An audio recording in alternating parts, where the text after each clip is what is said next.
드는 생각이 있어요. 뭐냐면 하나님께 똑같이 은혜를 받아도 결과가 다른 결과로 맞춰질 수 있다는 겁니다. 여러분, 하나님이 세운 두 왕, 기억나실지 모르겠지만 사울과 다윗. 여러분, 사울과 다윗, 사울이 하나님의 영으로 인해서 예언도 합니다. 다윗도요, 하나님의 영이 임하여서 수금을 탈 때에 악령이 쫓겨나기도 해요. 그런데 왜 사울은 철저하게 무너지고 다윗은 하나님 마음에 합한 사람이 되었을까? 제가 지난번에 여러분 말씀드렸죠. 온전한 순종의 자리가 없기 때문입니다. 온전한 순종. 순종이 제사보다 낫다. 이렇게 사무엘서에서 기록되어져 있죠. 순종을 하기 위해서 제가 지난번에 뭐가 필요하다고 말씀드렸어요? 네. 여기가 아니었나 봐요. 하도 설교를 여기저기서 많이 하니까. 훈련이 필요합니다. 훈련. 여러분, 온전한 순종은 훈련이 있어야 돼요. 훈련의 장소가 있잖아요. 훈련을 해야 될 장소가. 그 장소가 이 다윗에게는 광야였습니다. 그렇죠? 사울에게 쫓겨서 광야로 나아갔어야 돼요. 그곳에서 쫓김도 당하고 추위와 더위와 배고픔과 수많은 대적과의 싸움 속에서 다윗이 늘 놓지 않았던 하나님을 붙들었던 훈련이 필요했던 거예요. 오늘 본문도 마찬가지입니다. 다니엘에게도 바벨론이라고 하는 광야가 있었고 그 광야 속에서 다니엘이 어떻게 훈련되어져 가는가. 너무나 근데 우리가 아쉽게도 10대 때 끌려갔던 다니엘 80이 넘어서까지 이 바벨론으로부터 나올 수는 없습니다. 그러나 우리에게 알려주는 건 뭐예요? 우리가 살아가는 이 세상이 광야와 같을지라도 하나님은 다니엘에게 함께 하셨던 것처럼 여러분과 함께 하신다는 것을 놓치지 않는 이 시간이 되기를 예수님의 이름으로 축원합니다. 여러분, 메대와 바사, 그러니까 지금 바벨론이 무너지고 새로운 나라가 시작되었습니다. 그런데 다니엘은 그 가운데도 인정받고 칭찬받는 사람이었고 가장 뛰어난 사람이었다는 거예요. 시기 속에서, 다른 신하들의 시기 속에서 사자굴에 들어갈 수밖에 없는 법령을 만들고 왕 외에 다른 신이나 사람에게 구하는 자는 다 사자굴에서 죽게 할 것이다. 여러분, 왕이 잠시 생각을 잃었던 것 같아요. 자기가 조서를 확증짓고 법령을 발표한 다음에 바로 인해 처음 끌려온 사람이 바로 자기가 너무나도 아끼는 다니엘이었던 거예요. 제가 지난주 말씀드렸죠. 좀 저는 여러분들이 여러분이 속한 공동체에서 여러분을 위하는, 그러니까 여러분과 함께하는 모든 사람들이 이렇게 왕이 다니엘을 보는 것처럼 여러분을 볼 수 있게 되기를 예수님의 이름으로 축원합니다. 왜냐하면 다니엘이 공경에 처했다는 얘기를 듣고 14절에 왕이 굉장히 근심했다고 이야기합니다. 여러분, 그렇지 않잖아요. 여러분, 지금 옆에 있는 동료가 되게 힘들다고 해서 여러분이 막 심히 근심하면서 금식하면서 막 기도하고 그러시나요? 아니죠. 아이고 저거 어떡하나 저거. 물론 여러분의 교회의 가족들이나 여러분의 가족 친척들에게는 그런 일이 있을 수 있어요. 하지만 직장이잖아요. 여기 직장. 다니엘이 지금 속한 이 왕궁에서 왕이 다니엘로 말미암아 심히 근심을 했대요. 그런데 이 왕의 고백이 있습니다. 지난주에 읽었던 16절에 보면 이에 왕이 명령함에 다니엘을 끌어다가 사자굴에 던져 넣는지라 왕이 다니엘에게 이르되 뭐라고 합니까? 네가 항상 섬기는 너의 하나님이 너를 구원하시리라 하니라. 여러분이 항상 섬기는 하나님은 여러분은 구원하실 줄 믿습니다. 하나님이 여러분을 구원하시는데 어떤 하나님? 여러분이 항상 하나님을 섬긴다면, 여러분이 항상 하나님을 놓치지 않는다면 그 하나님이 여러분을 반드시 구원하여 주신다는 거예요. 여러분 19절에 보면요, 막 왕이 새벽에 일찍 일어나서 급히 사자굴로 갔다고 이야기합니다. 일찍 일어나 급히 사자굴로 가면서 굴 앞에서 뭐라고 소리 지르냐면 슬피 소리 질렀다고 해요. 슬피 소리 질러서 죽었을까봐. 자기 어제 네 하나님이 너 살려줄 거야 라고 하고 가서 밤새 잠을 못 잤는데 새벽이 되자마자 와서 죽었을 것 같아. 하지만 울면서 소리 지른 게 뭐예요? 살아계시는 하나님의 종 다니엘아. 20절에 그렇게 얘기하거든요. 살아계시는 하나님의 종 다니엘아. 여러분, 이 얘기는 뭘까요? 하나님이 살아계시다면 너도 살았겠지. 여러분, 자기는 아직 살아계신 하나님을 확신하지 못하지만 하나님이 살아계시다면 네가 산 걸 거야. 내 하나님이 사자들에게서 능히 너를 구원하셨느니라. 이게 20절에 한 번째 보면 또 뭐라고 얘기하냐면 네가 항상 섬기는 내 하나님이. 여러분, 우리는 왜 구원을 못 얻습니까? 여러분, 왜 직장생활에서 가정생활에서 무너지나요? 항상 하나님을 붙잡지 못하니까 무너지는 거예요. 여러분, 저는요 오늘 이 자리 보면서 참 느껴요. 이제 어제 저희 교회 장례가 있었습니다. 왜 어제 장례가 참 저에게 의미가 있냐면 제가 교회를 이제 개척교회에 가서 교회를 세우면서 교회가 성장하면서 어제 소천하신 우리 집사님은 정말 우리 교회 성도, 그러니까 여태까지 성도의 부모, 성도의 형제, 그러니까 성도의 가족들에 대한 장례가 좀 많았죠. 부모님이나 아버님. 근데 어제는 정말 처음으로 저희 교회 집사님이 어제 수천하신 거예요. 수천하셔서 근데 이제 요양차 그 대전에 계셔서 어제는 이제 부랴부랴 대전에 가서 이제 예배를 드리고 올라왔습니다. 제가 어느 날 저희 성도들에게 이런 고백을 했습니다. 여러분, 교회를 개척교회에서 섬기면서 가장 좋은 건 뭐예요? 성도들이 늘어나면 좋아요. 성도들이 막 늘어나면 좋습니다. 근데 어느 날 문득에 하나님이 저에게 굉장히 두려운 마음을 주셨어요. 왜 그러냐면 한 가정 한 가정을 받습니다. 여러분, 한 가정을 받을 때요, 그 가정을 그냥 받는 게 아니에요. 출석부의 수가 늘어나는 게 아니라 한 가정을 받을 때 그 가정의 남편과 아내와 자녀에 대한 기도의 제목들을 같이 받습니다. 그런데 그러면 그 부모가 아파하면 목회자는 함께 아파할 수밖에 없어요. 어려운 일이 처하게 되면 같이 아파요. 그런데 어느 날 제가 이런 고백을 하게 되었어요. 어느 날부터 하나님 보내주시는 하나님의 사람들이 감사는 하지만 두렵습니다. 왜냐하면 함께 울어주고 함께 웃어줘야 되는데 그 일들을 감당하기에는 제 역량에 대해서 제가 의심을 할 수밖에 없는 거죠. 그런데 시간이 지나면서 알게 되었어요. 하나하나를 집중하면 되는 거예요. 어제도 가서 펑펑 울다 왔습니다. 여러분의 장래에 여러분과 함께하는 목회자들이 여러분 때문에 눈물을 흘리며 여러분의 마지막의 자리가 하나님께 온전히 바쳐지기를 예수님의 이름으로 축원합니다. 여러분, 그 축복이 어디 있을까요? 지난주 토요일 날 마지막일 것 같아서 부랴부랴 철야 끝나고 새벽 일찍 일어나서 성도들한테 내려갔고, 근데 감사하게 성도님들도 좀 감사하게 많이 내려갔어요. 그 마지막 임종의 자리에서 너무나도 예배를 잘 드리고 딱 4일 만에 하나님의 부르심을 받은 거예요. 근데 이게 4일이 아니 이분은 벌써 수년째 암 때문에 투병하고 있었거든요.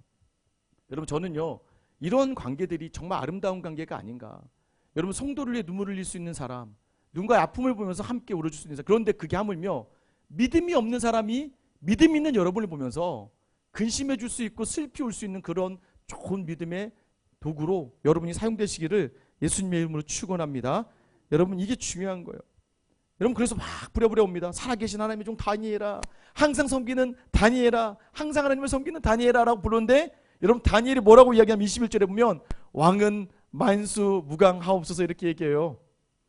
여러분, 잘 생각하셔야 돼요. 세상의 모든 권력을 쥐고 있는 왕은 그 아름다운 왕궁에서 하룻밤을 지새며 잠도 못 자고 두려움과 근심으로 가득했으나 하나님, 살아계신 하나님을 섬기고 항상 하나님을 섬기는 다니엘은요, 사자굴 안에서 오히려 왕의 안부를 물으며 여유와 평강이 있다는 거예요. 여러분, 이게 바로 믿음의 능력인 줄 믿으시기를 축원합니다. 여러분, 이게 다른 거예요. 세상에 아무리 부귀영화를 가지고 있다 하더라도 늘 두려우며 늘 무섭게 살아가는 사람들이 있습니다. 아무것도 가지지 않고 너무나 비참할 것 같은데도 모든 걸 가지고 살아가는 사람처럼 사는 사람들이 있어요. 그게 바로 믿음의 사람이라는 거예요. 사자굴에 들어가도 다니엘은요, 평안했습니다. 오히려 왕을 걱정해요. 왕이여 만수무강하옵소서. 그러면서 여유 있게 얘기합니다. 아유, 나의 하나님이 나를 지켜주셨습니다 라고 얘기해요. 천사를 보내어서 그의 사자 입을 봉하여 주셨고 상해하지 못하게 하셨다는 거예요. 여러분, 살아계신 하나님이 이렇게 하셨다는 거예요. 여러분, 이 고백은 어떤 고백인 줄 아세요? 여러분, 왕 앞에서 왕은 법으로 정한 것을 다니엘이 어겼기 때문에 다니엘은 지금 법을 어긴 거예요. 그런데 지금 이 고백은 뭘 이야기하는 거냐면, 왕이시여 보십시오. 하나님을 섬기는 것은 죄가 아닙니다. 당신은 그것을 죄라고 정리하였을지 모르지만 오늘 이것이 입증하는 거예요. 내가 죽지 않고 살아나는 것이 바로 하나님을 섬긴다는 건 당신에게 죄가 아니라 오히려 당신을 위하는 길이라는 것을 아셔야 됩니다라고 만수무강하시옵소서라고 이야기하는 거예요. 한번 정해진 조선은 바뀌지 않아요. 제가 말씀드렸죠. 이 바벨론이나 메데나 파사의 정해진 법령은 바뀔 수가 없습니다. 그런데 정말 초자연적인 역사의 경우에만 바뀔 수가 있는데, 오늘 초자연적인 역사가 이 다니엘에게서 일어나는 거예요. 믿음은 이런 것을 맛보는 자리가 믿음인 줄 믿으시길 축원합니다. 여러분, 믿음은 바로 이런 거예요. 여러분, 그러고 나서 어떤 일이 벌어집니까? 이제는요, 그 다니엘을 시기했던 모든 이들이 오히려 그 사자굴에 끌려와서 그 사자굴에서 떨어지기도 전에 사자들이 그 뼈까지 부서뜨렸다고 얘기합니다. 유대 역사가 요세푸스는 이 장면을 어떻게 기록하냐면 이제 그들이 처음엔 왕에게 변명을 냈대요. 왕이시여, 저 사자들이 배가 불러서 그런 거예요. 사자들이 배가 불러서 다니엘을 먹지 않은 거다, 이렇게 얘기했다는 거예요. 그래서 왕이요, 사자들에게 푸짐하게 밥을 먹였대요.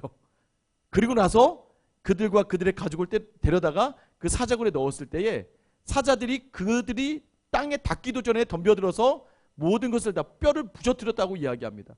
여러분, 이것은 누가 했다는 걸 강조하는 겁니까? 하나님이 하시지 않으면 안 된다는 거예요.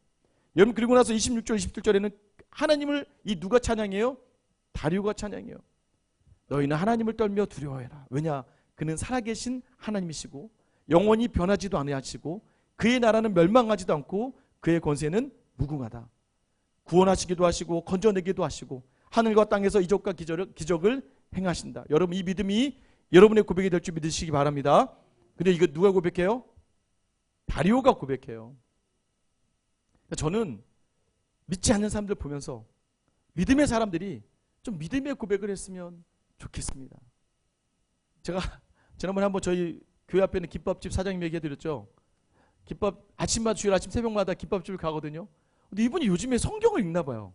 그리고 요즘에 이분이 뭐 말씀을 듣나 봐. 이번 주에 갔더니요, 갑자기 목사님, 사람들이 이렇게 이제 이 멸망당할 줄 모르고 자기 막 욕심도 산다는 거여서, 맞아요 사장님. 근데 지난번에 한번 그랬거든요. 위층에 있는데 저 사장이 교회 다니는데 저 사람 직원들이 하도 와서 사장 욕을 해서 내가 저 사람 때문에 교회 못 가겠다는 거예요. 그랬던 그분이 이번 주에는 뭐라고 얘기하냐면, 목사님, 왜 이 믿음 있는 사람들이 믿음대로 안 사는지 모르겠대요. 자기가 볼 땐 10명 중에 7명은 다 가짜래요. 그럼 저한테 뭐라고 하냐면, 그래서요, 아니 예수를 믿으면 보라 새 것이 되었으니 이전 것이 지나고 새 것이 되었도다. 새로운 피조물이 되는 거 아니에요? 막 갑자기 저한테 그러는 거예요. 제가 갑자기 저 입에서 성경 말씀이 나오니까, 예, 맞아요. 갑자기 예수님께서 열매로 한다고 얘기하지 않았어요? 예, 맞아요. 그런데 예수님은요, 왜 믿음 있는 사람들을 뭐라고 얘기하셨어요? 뭐라고 했는데요? 독사의 자식들이라고 이야기하잖아요. 제가 갑자기 앉아있다가 저 빨리 가야 돼, 설교 준비해야 되는데 새벽에 앉아서 계속 김밥 저걸 봉지에다만 넣으면 되는 봉지 안 넣고 계속 얘기를 하시는 거예요. 그럼 저한테 계속, 목사님, 예수님이 자기들도 천국문을 닫고 다른 사람도 못 들어가게 하는 그 사람들이라고 하지 않았어요? 예수님이 그러셨잖아요. 주여 주여 하는 자마다 다 천국에 들어가지 않는다고. 맞아요. 맞아요. 그러니까 믿는 사람들이 문제라는 거예요. 제가 사장님은 이제 다 준비가 되셨습니다. 제가 한마디 했어요. 사장님, 그런데 뭐가 제일 큰 줄 아세요? 뭐가 없어서 그럴까요? 성령 충만하지 않아서 그래요. 믿음은 내 힘으로 하는 게 아니라 하나님의 능력으로, 성령의 능력으로 하는 거고, 성령의 능력은 늘 우리로 하여금 가장 중요한 자를 놓치지 않고 하나님을 붙들게 하거든요. 여러분의 성령을 구하셔야 돼요. 다니엘이 늘 기도했던 이유가 무엇일까요? 하나님의 약속을 붙드는 자리. 하나님의 약속은 무엇으로 붙들 수 있어요? 성령을 통해 붙들 수 있는 거예요. 여러분, 오늘 다니엘이요, 이렇게 고백합니다. 여러분, 그런데 오늘 이 다니엘의 놀라운 일, 28절 보세요. 같이 한번 읽겠습니다. 시작. 이 다니엘이 다리오 왕의 시대와 바사 사람 그레스 왕의 시대에 형통하였더라. 저는 이 복이 좀 여러분이 있게 되기를 축원합니다. 아니, 왕이 바뀌어도 상관없다니까요. 나라가 바뀌어도 상관이 없다니까요. 어떤 환경이 돼도 상관이 없다니까요. 왜 그렇습니까? 하나님과 함께 하니까. 형통이라는 단어, 창세기 39장에 보면 요셉이요, 종으로 끌려가요.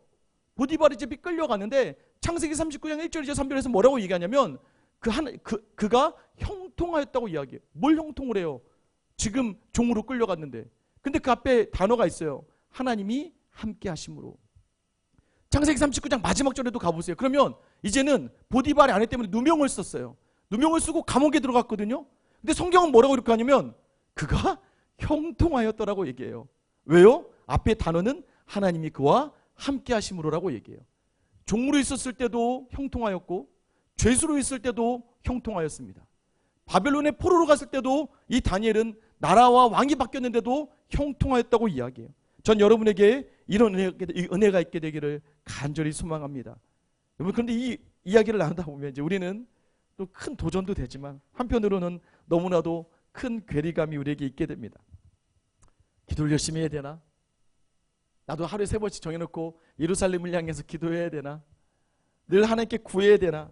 어떤 부모가요, 이전에 큰 사건이 있었잖아요. 세월호 사건 뒤에 한 부모가 너무나도 마음이 아파서 기도원에 갔대요. 기도원에 가서 이제 그 마음을 조금 위로를 받으려고 기도하는데 그 앞에 말씀을 전하신 목사님이 이렇게 얘기했다는 거예요.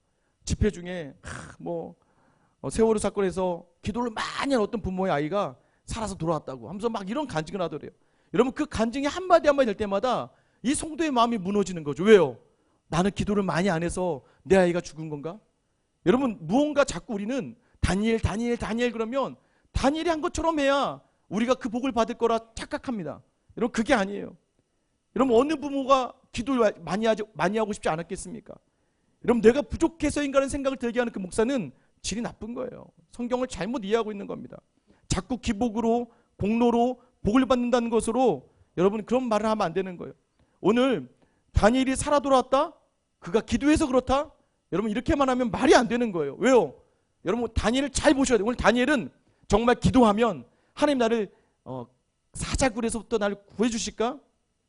23절에 보면 왕이 심히 기뻐서 명하여 다니엘을 굴에서 올리라 하며 그들이 다니엘을 굴에서 올린즉 그의 몸이 조금도 상하지 아니하였으니 이는 그가 자기 하나님을 믿음이었더라. 물론 딱 하나입니다. 이유는 그가 기도해서가 아니라는 거예요. 그가 왜 살아났다고 이야기합니까? 하나님인데 자기 하나님을 믿었대요.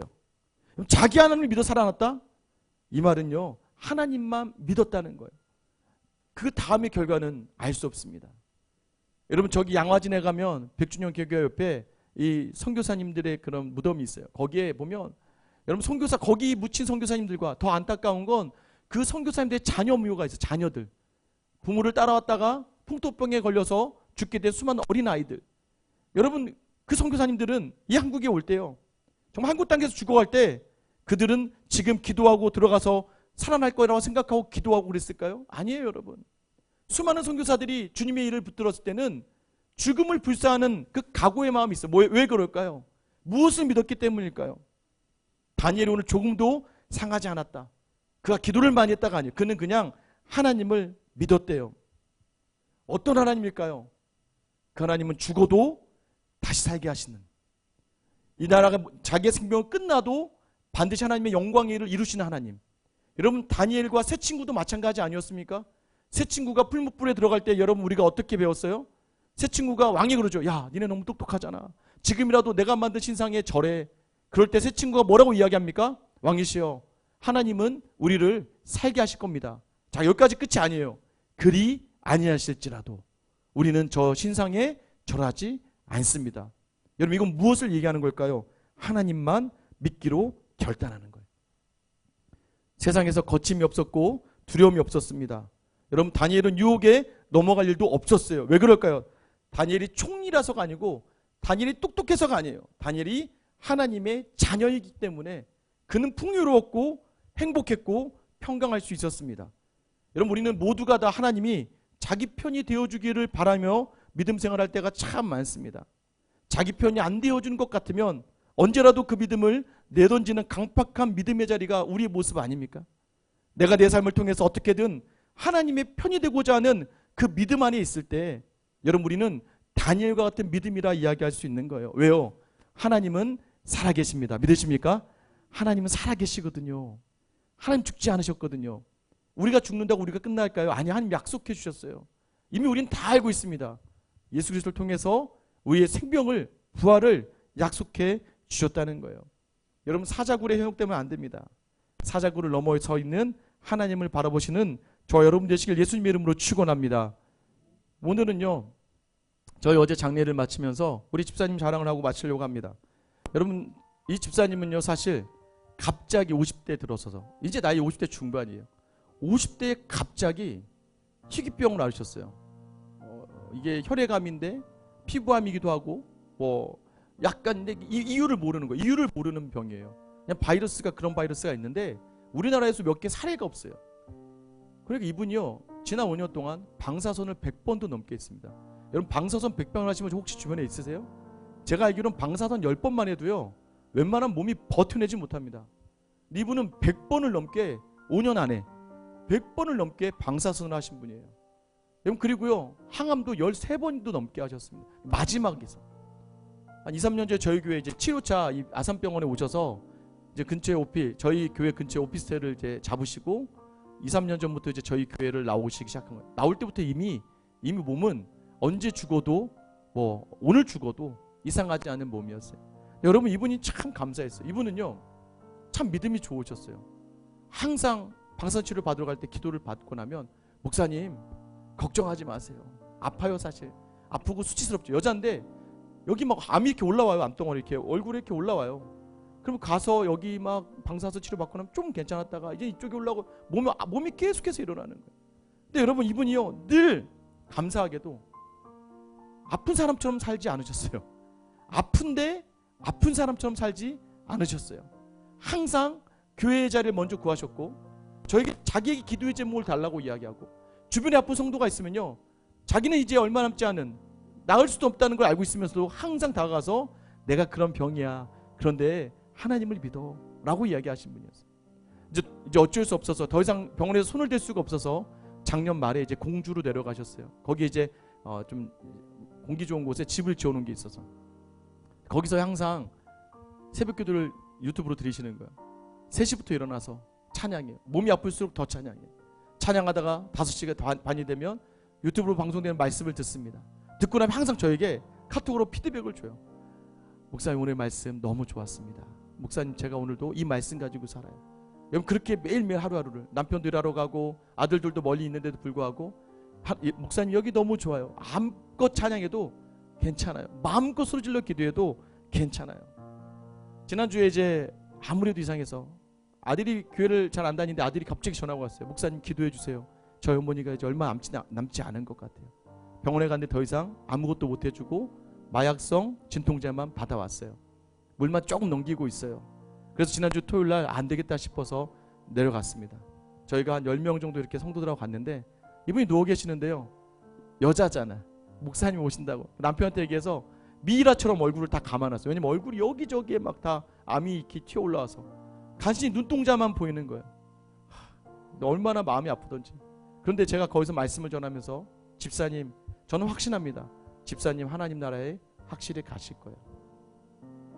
집사님 많이 만나면 하나님이 집사님 너무 사랑하실 거예요. 근데 여러분, 그분이요, 제가 말씀 막 전하고 있는데 제가 시편 23편 말씀 전했거든요. 사망의 음침한 골짜기로 다닐지라도 해를 두려워하지 않을 것을, 주의 지팡이 막대가 나를 안위하시나이다. 집사님 너무 염려하지 마세요. 집사님은 하늘나라에 가는 거예요. 근데 갑자기 이분이요, 전 처음에 손까지 다 묶어놔서 손까지 다 이렇게 암이 올라와서 그러죠. 이미 방 안은 살이 썩는 냄새가 가득 찼습니다. 이미 뭐 죽어가고 있는 거예요. 근데 갑자기 이분이요, 제가 집사님은 하나님 나라에 가시는 거예요. 맞죠 집사님? 근데 갑자기 손을 막 들어요. 그래서 깜짝 놀랐어요. 근데 갑자기 저를 보면서요, 이렇게 손아트를 날려주시는 거야. 이제 임종을 얼마 안 남아두셨는데, 제가 말씀을 전하다가 너무, 원래 이분이 그렇게 밝으세요. 항상 막 웃음이 나오는 거예요. 집사님. 저도 이제 손아트를 날려드리고, 그리고 갑자기 손을 또 들더니 옆에 있는 우리 성도들에게 막 다 이렇게 하는 거예요. 이렇게 다 보이지 않지만 다. 그러다 나중에 제가 그랬습니다. 집사님, 나는 부활이요 생명이니 나를 믿는 자는 죽어도 살겠고 믿지 않는 살아 믿는 자는 죽어도 다시 살리리라. 말씀을 전하는데 갑자기 두 손으로, 아시죠? 이렇게 주님이 나의 왕이십니다. 이 고백을 하시는 거예요. 여러분, 제가 너무나도 참 오히려 우리 집사님 끝까지 펑펑 같이 울다가 나오고, 어제는요 장례식에 들어가서 제가 남편과 아들들에게 마음껏 우리 집사님 자랑을 했습니다. 지금 우리 예수님 재밌을 거라고. 왜냐하면 우리 집사님이 가서 우리 예수님 재밌게 드릴 것 같다고.